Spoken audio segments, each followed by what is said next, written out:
Shout out to Zach for the absolutely ridiculously deadly trick. What up, it's Brandon here. Welcome back to Blading News, your #1 rollerblading news source. Once again, brought to you by Sweet Moves, a Wellington-based rollerblader owned and run moving company. So if you need something moved, be sure to hit the link in the description and fill out the form and get the best rate in town. But anyway, as always, let's just roll into it with some industry news. I know you're all here to hear about Winterclash, but before we get into that absolutely massive amount of stuff I have to talk about, I want to talk about something else, and that is Intuition Skate Shop. So Intuition Skate Shop recently posted on their Instagram that they're opening a second location in Santa Monica near the beach. And no, this doesn't mean the original Intuition Skate Shop is closing down. This is a second location, meaning there's going to be 2 physical locations for the skate shop, which is something I would not expect to hear from any skate shop selling aggressive rollerblades in 2020. So the shop's going to be opening up in April this year sometime. The exact location, everything will be given out sooner around them. So if you want to catch that, be sure to follow Intuition on Instagram, of course. Here's the handle. I just want to say a huge congratulations to Intuition Skate Shop and the dudes running it. They're obviously doing an absolutely great job, and I think it's so cool that there's now another physical shop where you can go and actually try on rollerblades, which is something I really wish I could do here in New Zealand. So yeah, props to you guys and congratulations. Okay, you've waited long enough. Let's get into the absolutely massive amount of information about Winterclash 2020. So we'll start off with some quick results. Starting off with juniors, Noboru. There's no way I'm saying that name right, I'm sorry man. He came away with first place, absolutely killing it all day. It's a game that makes me really sad to think that I'm still afraid to do a fish brain.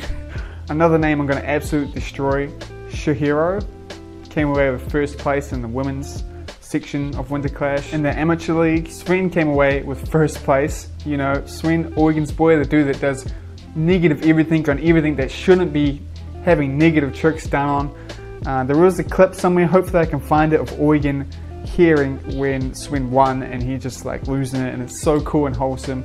Huge congratulations to him. He's been killing it for ages, and some of the negative tricks he done at the comp are just so ridiculous, man.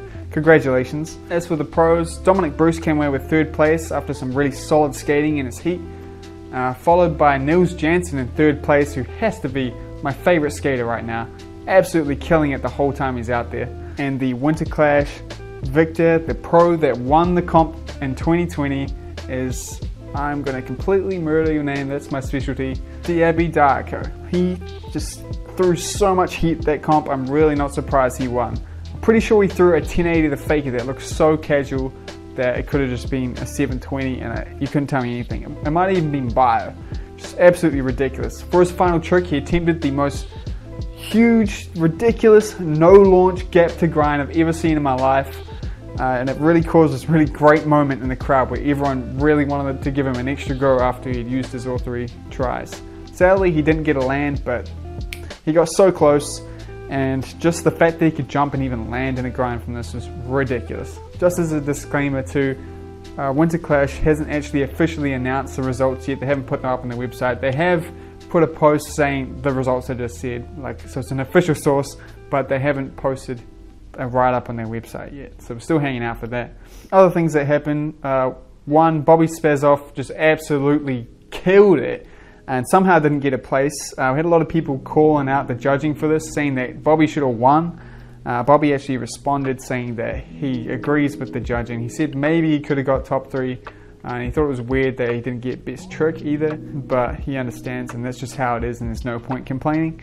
But damn, he did kill it, man, with so much crazy stuff happening. He did this huge gap and he landed it, as well as this stalled a backflip. Like, Bobi killed it. He skated so well that day. Another absolutely ridiculous thing is Tony Hogan did this ridiculous backflip to top acid on this disaster box that I heard Montre talking about, saying that you can't really launch out of it, you got to cut the top, so it's very impressive. Of course, Jump Street Podcast was at Winterclash 2, and they did 3 episodes all live. We've got to wait for them to be re-uploaded to YouTube. Sadly, I didn't catch them, but it was with some all-stars. We're talking Rob G, Brian Aragon, and Fabiola. I'm going to be hanging out for that upload. But not only did Austin and Billy absolutely kill it with these episodes, they also got out skating in the comp and killed it even more.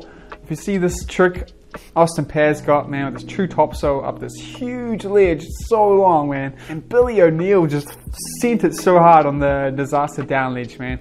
First off, he got the disaster true top horn, And then straight after that, in Ricardo's live stream, it was called, and he first tried, did a true fish down it, which is crazy, man. Shout out to Jump Street Boys for absolutely killing it over there, and not just being guys behind the camera, still showing that they're the legendary rollerbladers that they are. Speaking of that live stream, Lino did do the 10-hour live stream of the Pro Heats finals and a bunch of other little stuff. It's all on his channel right now, so if you want to go watch and catch the whole event, you got to spare 10 hours. I would recommend skipping through it. It is up there for you to watch. I do feel bad for the dude behind the camera there. He had an impossible job trying to capture everything on one camera angle. He did a pretty good job too, so props to him. Another cool thing Lino did was he sent Montre out into the Winterclash crowd with a hidden mic. This really helps you get a feel for what it must be like to go to Winterclash. I wouldn't know, I haven't gone yet, I really want to go. But yeah, it looks like a really good time and it's a really good video. Definitely recommend checking that out. Speaking of Montre, he kind of got robbed at Winterclash. I didn't actually see this, but I heard that he got snaked by a cameraman, which absolutely ruined one of his lines. He also fell pretty bad in his heat, trying the gap that Bobi laced. But he still managed to throw some ridiculous clips, even with like an injured hip. So shout out to Montre, he's killing it. Another thing that happened, you know, the guys that dressed up as Alex Brosco at other events. Well, this time they came dressed up as Brian Aragon with a fishing rod and everything, you know. And sadly, one of them, while they were drunk on Lino's live stream, decided it was a good idea to try to do a sock grind down the handrail there, and he actually ended up breaking his wrist, which must suck, man. But yeah, that's something that happened at Winterclash. Another thing to do with Brian Aragon is there were some people that were mad that Brian didn't skate at Winterclash, which there was absolutely no point ever where Brian Aragon said he was going to be skating at Winterclash, and it's a really dumb thing to get mad about. He was going there to just catch up with everyone. And if you don't know, Brian Aragon has got a severely injured back, meaning he can't skate anymore. That's why he doesn't aggressive skate, and also he's moved on with other things in his life. So cool that Brian Aragon made it over to Winterclash, and I can't wait to see that Jump Street podcast. There was a bunch more ridiculous, crazy things that happened at Winterclash that make me so sad that I wasn't there. So I am definitely going to recommend again that you check out Lino's live stream so you can kind of see everything that happened. It's the best way to do it, I think. But obviously, since it was Winterclash, we also have a ton of new products to talk about. So let's move on to everyone's favorite part of the show, product news. To keep with the flow, we're going to stick with everything that came out at Winterclash first, starting off with Adapt and everything new they brought out. So like they said, they released 5 new skates. Now the aggressive skates look the same, but they have changed a little bit about them. They're using a new fiber that's a little bit less stiff than carbon, meaning you should get a bit more flex. As always, there's a vegan option and a non-vegan option. And they've got these new skates that look so like a Formula 1 car. They look super high-end and sick. I don't know too much about Adapt, so I'm probably not the best person to talk about it. But Lino did actually put a part in his live stream. He re-uploaded it separately where he does like a 30-minute interview with one of the guys from Adapt, and he's talking through all the products. So everything you need to know will be in that video. You should definitely watch that so you can actually see the new stuff that I can't really tell. They also talked about the new Symmetric Frames that came out, the new metal/plastic ones. First off, to clarify, they are not a rocket frame. The 60/65 is just the wheel range you can fit in these, so you can fit from 60mm wheels to 65 flat. Also, they're not designed to grind without the plastic slider in it. They're hinting that you could do it, but you will be grinding on the bolts, meaning you're going to destroy the frame. But yeah, they're designed to skate with the plastic on it. They didn't want to make another metal frame because there's already metal frames out there, which is a cool move, I think. This frame is designed to be exactly like the Symmetric frame, which I've heard really great things about. It's probably one of the best frames for skating flat, so why change it, right? They essentially just upgraded it by giving it a metal core, meaning it's going to be a lot more responsive. They did also clarify that they're not taking a big profit cut from these frames, but they are very expensive. So the frame with wheels and bearings as a flat setup will be 300 euros, and just the frame by itself will be 250 euros. Now what that translates to in US dollars is about 270 US dollars for the frame by itself, which is very expensive, but you know, it is Adapt, everything's handmade, there's a reason why it costs more. And just by looking at these, you can see the quality in this product. They look so perfect, man. They look like time has been put into them, but they do also make the solar frames seem cheap, which is crazy because the solar frames ain't cheap. Just in comparison to solar frames too, they are actually made out of a higher quality aluminum than all other aluminum frames right now, as far as I can tell. It's something to do with being a higher end of like 7,000. I don't know how the grades work, but something like that. It's the most highest quality, most rigid aluminum for frames out at the moment, especially aggressive, I think. Don't quote me on that. This product looks absolutely amazing. Like everything from Adapt, it looks like a lot of care has gone into it. And I wish I had the money to try these out. I'm sure they skate so well. Adapt also brought out a bunch of new soft goods, including this backpack, some new shirts, and the skate flat shirt for Symmetrics. There's kind of like a crossover between the Symmetrics and the Adapts, obviously, for most of the products. So yeah, that's it from Adapts. There was a lot, but yeah, Adapt had a lot happening. We got a new aggressive skate from Razors, and it is finally a pro skate for Henderson. And this skate looks so cool. It's a black SL with red highlights, which I don't know how that hasn't been done yet, because it's like the perfect combination. And we all know the SL, it's a really good boot. It's one of those skates that doesn't handicap you in any way in your skating. It's a good all-around skate, very safe to buy. The cool thing about Derek's one is the rain liners that come in it, in the footbed, have a little note written by his daughter, and it's the sweetest thing ever. Here's a video of her talking about it. What does it say? That's your signature on the footbed? You mean people around the world are going to be riding that footbed that has your signature on? This is one of the sweetest things I've ever seen done in some rollerblades. And Derek has deserved the skate so well. He's been killing it for so long now. I still remember the first video I saw of him. He's so cool. And he's really, really good at skating. He's always trying new things. I'm so glad Razors has finally given him a pro skate. Congratulations, man. If I was still skating Razors, I would 100% pick those up. Now, another product that you probably saw on Instagram for a bit. New, really big, deep groove looking frames.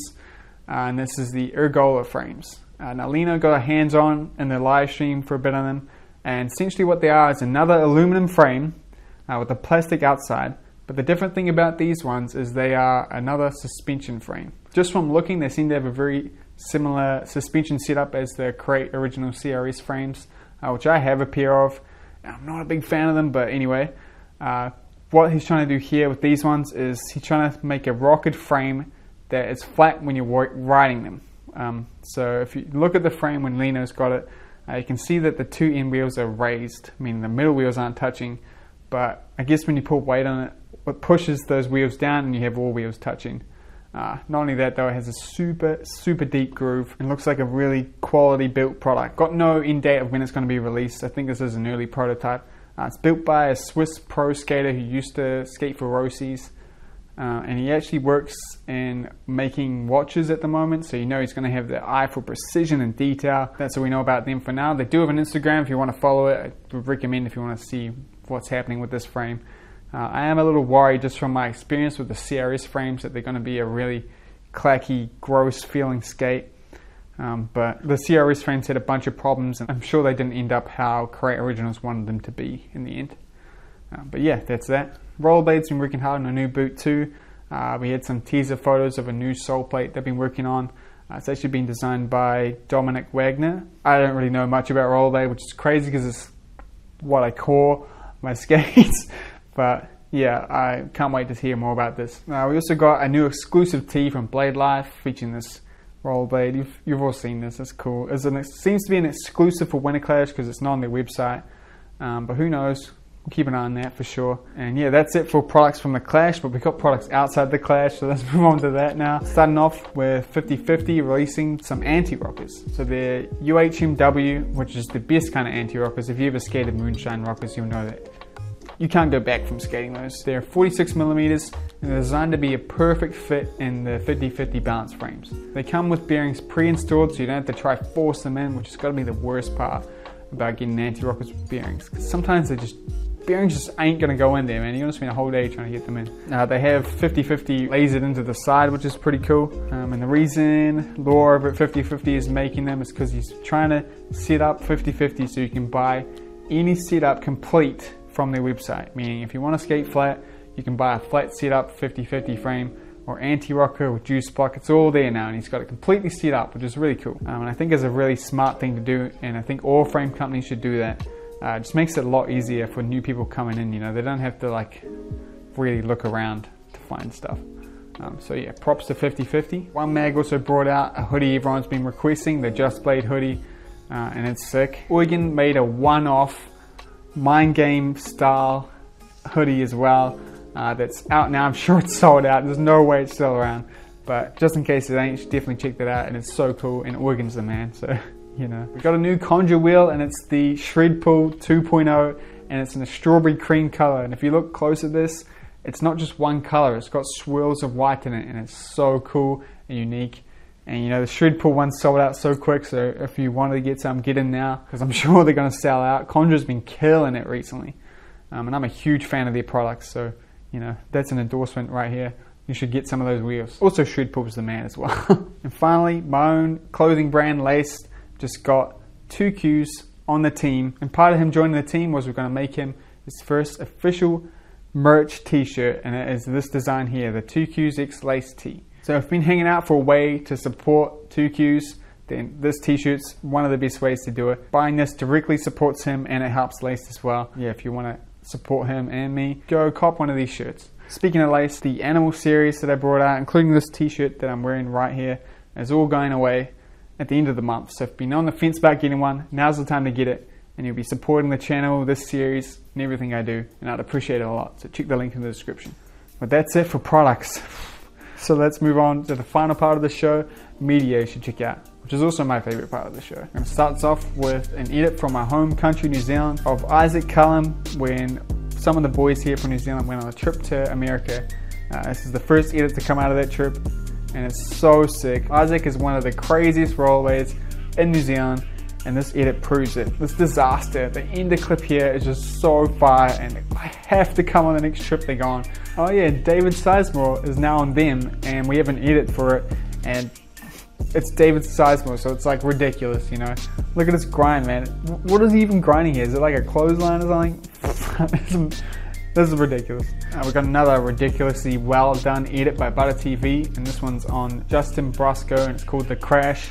It's got a really good vibe to it about all the money disappearing in rollerblading. It's just an all-around good edit. Butter TV really has a good style of making edits, so I definitely recommend following them if you're not following them already. We've got a cool look into how Adapt skates are made in this video called The Making of Adapt. I definitely recommend checking that out. We've got a bunch of new out and about episodes from Nick Lomax, and every single one's worth watching. I'm going to link to the first one, but Nick's a cool guy and he's really killing it with that Insta360 cam that I want so bad. So bad. I've been trying to learn true top horns recently, and to see Nick do it with a selfie stick in his hand, just man, it makes me lose hope. We also got two new sick vids from Loco. First one is top 5 skates of 2020. It's a really good insight into some underrated skates, and obviously skates you'll know about as well. It also has a comparison between the 909 and the 908 U1 skates, so definitely worth a watch.